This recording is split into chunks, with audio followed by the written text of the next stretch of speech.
Why have the hounds stopped? Easy. Nobody here needs to panic. They were trained to fear nothing. Maybe they understand trust better than you do. David, they're actually listening to you. The galactic empire of the Valerians thought it would be hilarious to throw a soft, fleshy Earthling into the blood sands of the Kaelen Arena.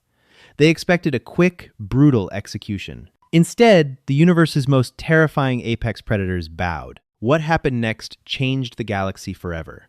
Listen closely. The Kaelen Arena smelled of rusted iron, ozone, and the sour tang of alien adrenaline.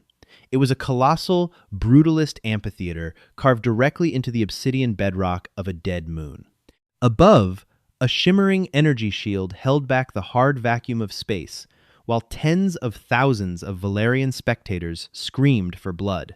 Deep beneath the roaring stands, in the damp, claustrophobic holding pens, David Garrison sat with his back against the cold stone wall. He was 42 years old, a former structural engineer from Seattle who had spent the last 10 years building habitats on the deep space colony ship USG Demeter. He wasn't a soldier, he didn't have combat training. He was just a man with a graying beard, tired eyes, and a torn, standard-issue jumpsuit. Beside him, Sarah Jenkins, a botanist who had been taken in the same raid, was shivering uncontrollably. "They're going to kill us all, David," she whispered, her voice cracking. "They're just picking us off one by one." "Keep your head down, Sarah," David replied, his voice a low, steady rumble. "Don't look them in the eyes. Just breathe." The Valerians were a towering draconian species. They possessed thick, iridescent scales, 4 multi-jointed arms, and a culture entirely built around martial supremacy and genetic dominance. When they had ambushed the Demeter, they hadn't seen humanity as a threat. They hadn't even seen them as a viable slave workforce. To the Valerians, humans were a cosmic joke. We had no natural armor, no venom, no secondary hearts, and our primary means of survival seemed to be our pathetic, fragile technology. We were soft. The heavy iron portcullis of their cell ground open with a deafening screech. Overseer Victor stepped into the gloom. The Valerians had a sick sense of humor. They possessed complex, clicking native designations, but the wardens in charge of the human pens had adopted Western human names via their universal translators just to mock their captives. "Well, well," Victor purred, his translator box rendering his guttural hisses into a smooth, aristocratic English accent. He slapped a crackling shock baton against his lower palm. "The crowd is growing restless. The first 3 matches were far too quick. The Krell gladiators died with barely a whimper. We need some comic relief." Victor's 4 golden eyes swept over the huddled mass of humans. He passed over Michael O'Connor, a broad-shouldered mechanic who looked like he might at least try to throw a punch. He ignored the younger, more athletic colonists. His gaze settled on David. "You," Victor said, pointing the baton. "The middle-aged specimen. You look suitably pathetic." "No!" Sarah cried out, grabbing David's arm. "Take me instead. He has a daughter back on Earth." Victor laughed, a sound like grinding gravel. "A daughter? How quaint. Do not worry, female. You will have your turn in the sands soon enough. But for now, we need a snack for the Stygian Hounds." 2 massive Valerian guards stepped forward, hauling David to his feet. He didn't resist. He knew that struggling would only get Sarah or Michael killed right here in the cell. He offered Sarah a gentle, reassuring smile that he didn't feel. "It's okay, Sarah. Just survive. Whatever it takes, survive." They dragged David down a long, dimly lit corridor.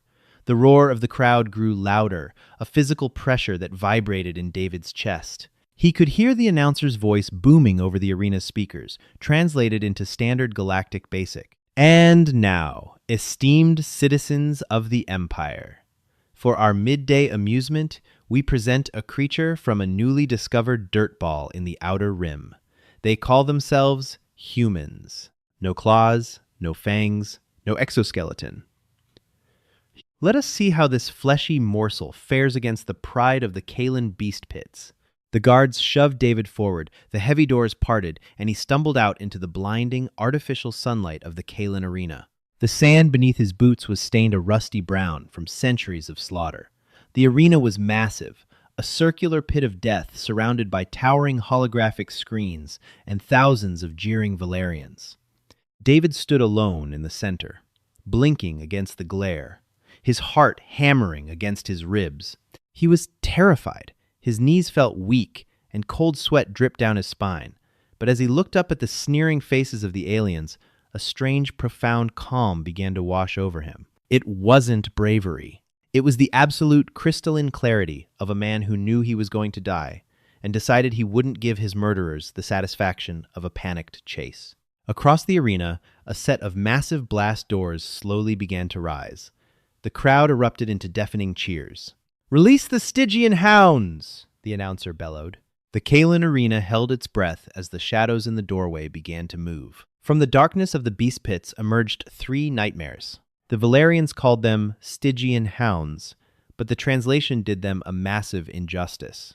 They were the size of earth grizzly bears, sleek and heavily muscled, with midnight black skin that seemed to absorb the light. They possessed elongated snouts filled with serrated, translucent teeth, and their eyes were milky, sightless orbs. They didn't hunt by sight. They hunted by detecting the electrical impulses of a beating heart, the chemical scent of fierce sweat, and the micro vibrations of a trembling prey. They were the apex predators of a high-gravity Deathworld, engineered by nature to tear through heavily armored prey. The crowd laughed, pointing at the lone, unarmed human in his tattered jumpsuit. Bets were already flashing across the holographic boards, not on whether David would survive, but on how many seconds it would take for him to be torn in half. 10 seconds? 5? The three hounds fanned out, their heads low, thick saliva dripping from their jaws. They moved with terrifying, fluid grace, their heavy paws making no sound on the blood-soaked sand. David stood perfectly still. Back on Earth, before the space colonies, before the engineering degrees, David had spent his 20s working in animal rescue in the Pacific Northwest. He specialized in rehabilitating severely traumatized, aggressive canine breeds. He knew predatory behavior. He knew that running triggered the chase instinct.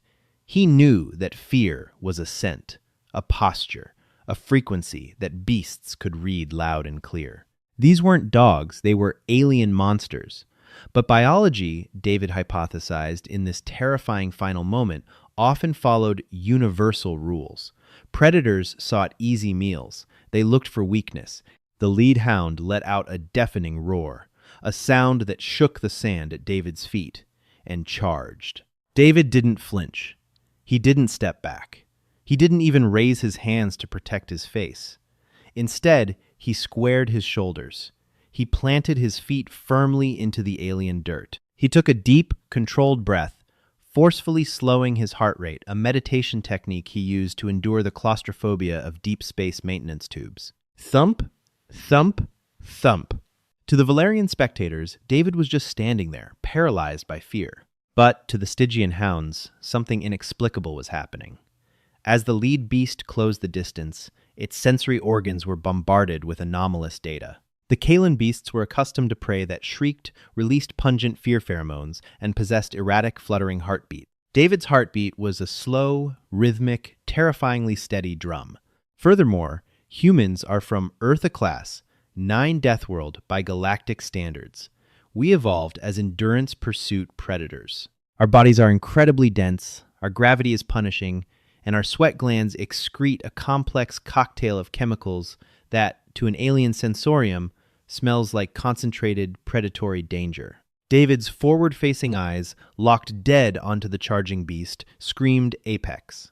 10 feet away, 5 feet. David narrowed his eyes and let out a sharp, guttural sound from his chest. A sharp tss, the exact sound he used to correct aggressive dogs back home. At the exact same time, he took one single aggressive step forward, directly into the path of the charging monster. The result was violent and instantaneous. The lead hound slammed on its biological brakes. Its heavy claws tore deep trenches into the sand as it skidded to a halt mere inches from David. The sudden deceleration caused the other 2 hounds behind it to scatter in confusion, barking and hissing. The arena fell dead silent. The cheering of tens of thousands of Valerians choked off instantly.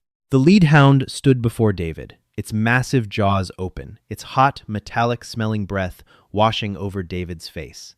David didn't break his stance. He didn't look away. He projected an aura of absolute, unyielding dominance. He was the wall. He was the storm. Slowly, deliberately, David raised his right hand.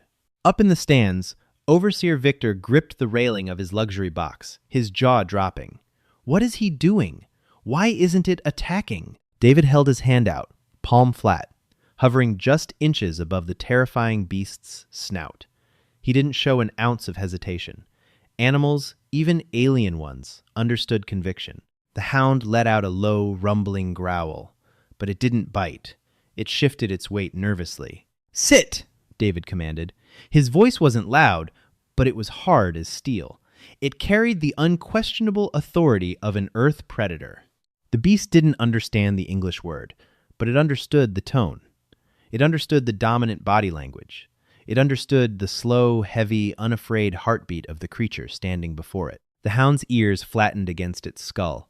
It let out a confused whine, a sound so high-pitched it was almost comical coming from a bear-sized monster. Then, incredibly, the beast lowered its hindquarters and sat in the sand. David stepped closer and firmly placed his hand on the creature's armored head. He didn't pet it. He held his hand there, establishing physical dominance. The hound closed its milky eyes and leaned slightly into the touch, submitting entirely. The other two hounds, seeing their pack leader submit to this strange, fleshy creature, immediately broke their aggressive postures. They padded forward cautiously, heads lowered, tails tucked tightly between their legs, and lay down on either side of David, whining softly. In the span of 60 seconds, David Garrison had turned the deadliest predators in the Valerian sector into a pack of obedient puppies. The silence in the arena stretched, thick and heavy. Then the crowd exploded, not in cheers, but in outrage. The Valerians threw their food rations and bedding chits into the air. They screamed obscenities. The holographic boards flashed red with error codes as the betting algorithms crashed. In the holding pens, Sarah and Michael watched the live feed on a small monitor, their mouths hanging open in absolute disbelief. "I don't believe it," Michael whispered, gripping the bars of the cell. He just tamed them. Up in the overseer's box, Victor was trembling with rage. His scales flushed a deep, humiliated crimson. This was supposed to be a joke, a demonstration of human inferiority.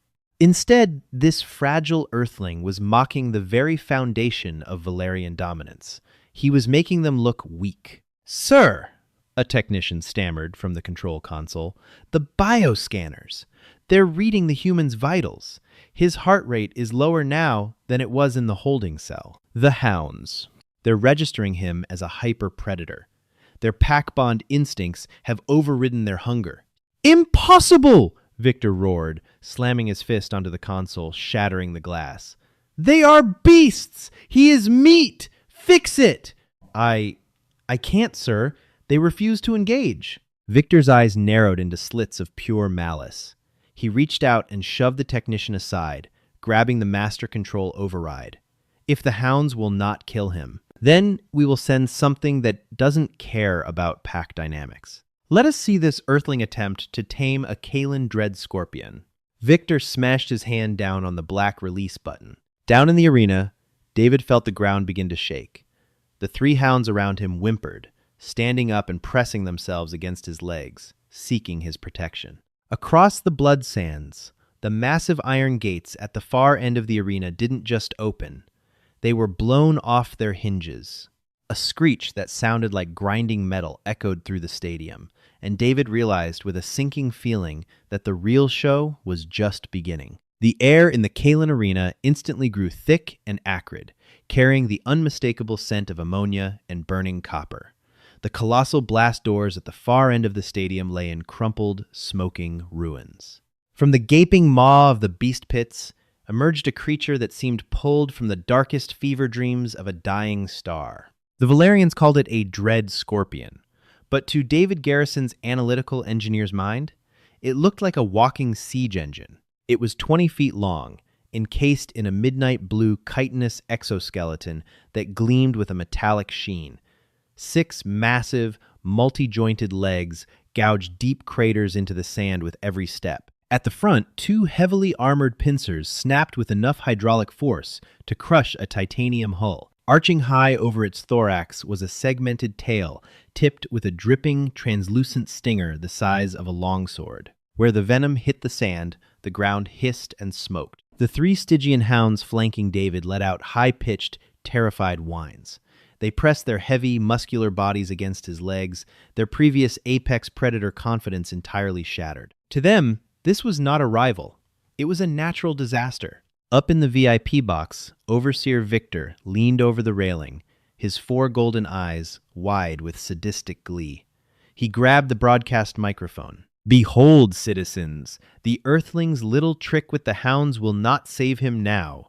The dread scorpion has no eyes to hold a gaze. It has no pack instinct to exploit. It knows only hunger and destruction." David didn't listen to the booming, translated voice. His mind was racing, plunging back into his training.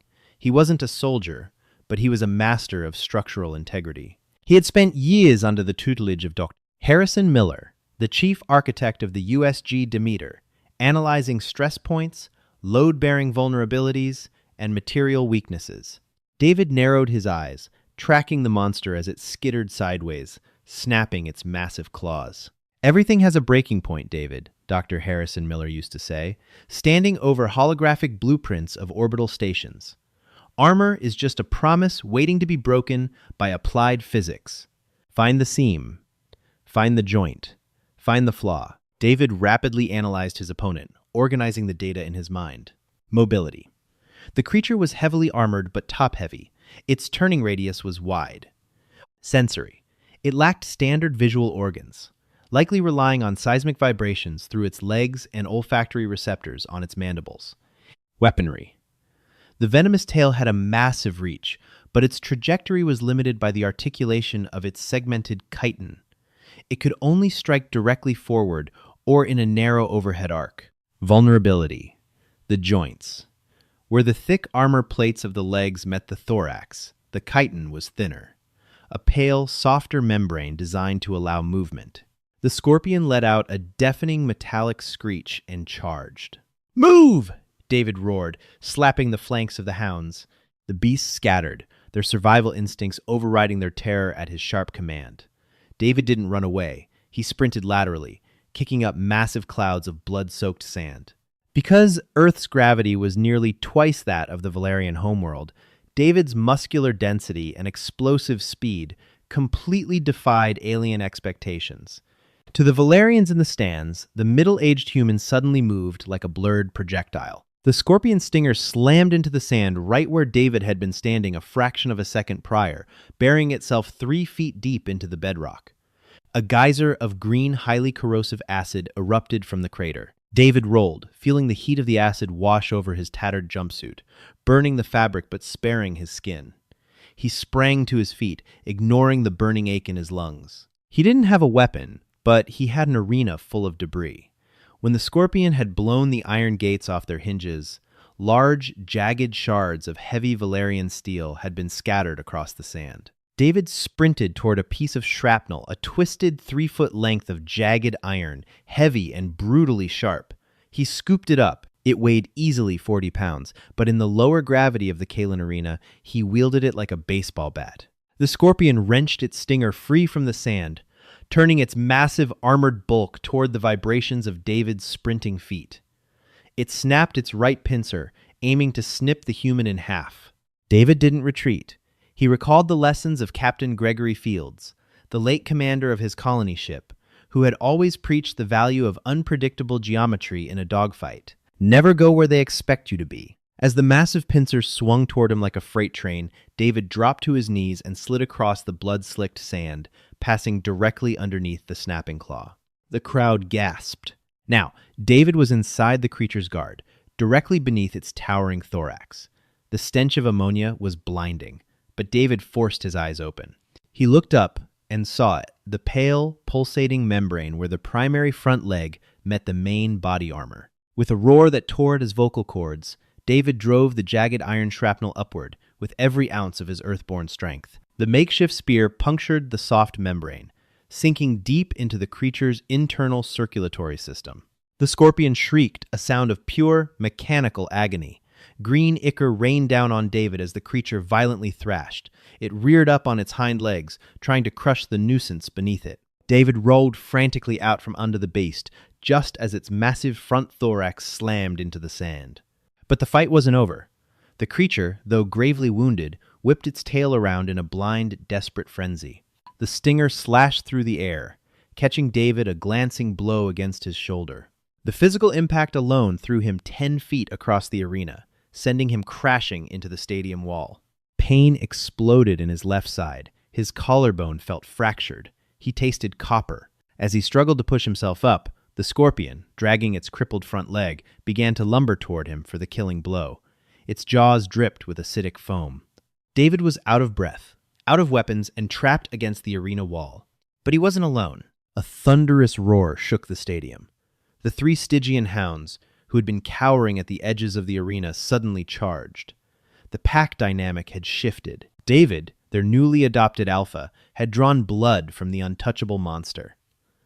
He had proven it could be hurt. The lead hound leaped through the air, its jaws opening impossibly wide, and clamped its serrated teeth directly onto the scorpion's wounded joint, tearing at the exposed flesh.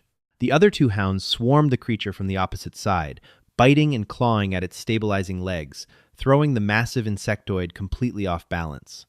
The scorpion thrashed wildly, but the hounds were relentless, fighting with a ferocity they had never shown in captivity. They were fighting for their alpha.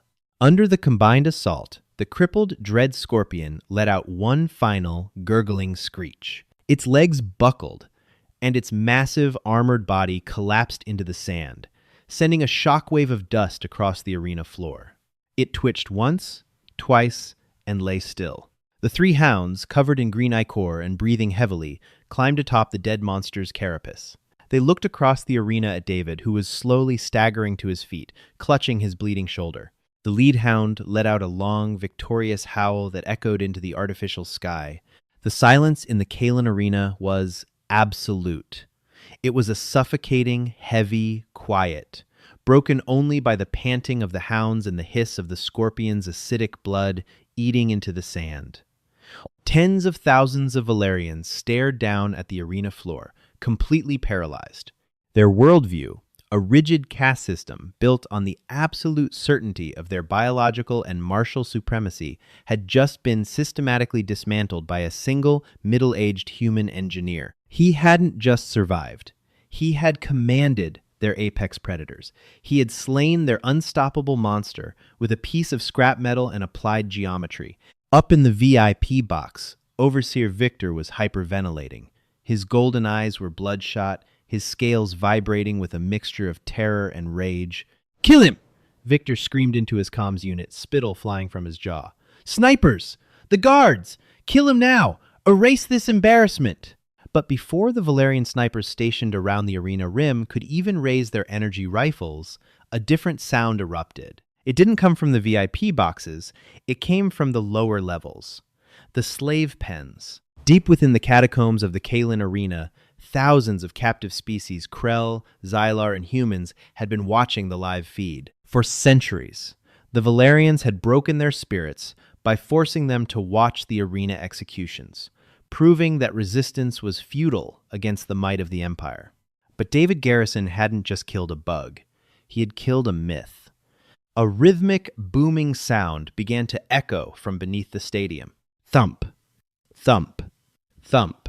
It was the sound of thousands of prisoners slamming their metal cups, chains, and boots against the iron grates of their cells. The sound grew, rolling through the foundation of the arena like a tectonic shift. Down in the human block, Michael O'Connor, the broad-shouldered mechanic, didn't wait for permission. Using a thermal battery he had secretly smuggled from a maintenance detail and a copper wire torn from the wall, he overloaded the magnetic lock of their cell door. "The myth is dead!" Michael roared, kicking the heavy door open. He turned to Sarah Jenkins and the other shocked colonists. "They bleed! Their monsters die! Today, we take the ship back!" The riot exploded with the force of a suppressed supernova. Back in the arena, Victor panicked. "Open the gates! Send in the infantry!" he shrieked to his console operator. But the operator was already backing away from the console, his hands raised in terror. "Sir, the lower levels are gone. The captives have breached the armory. They are swarming the access tunnels." Victor drew his own ceremonial plasma pistol and vaulted over the railing of his VIP box, landing heavily on the sand below. He was flanked by a dozen elite Valerian guards, all heavily armed. "I will end you myself, Earthling!"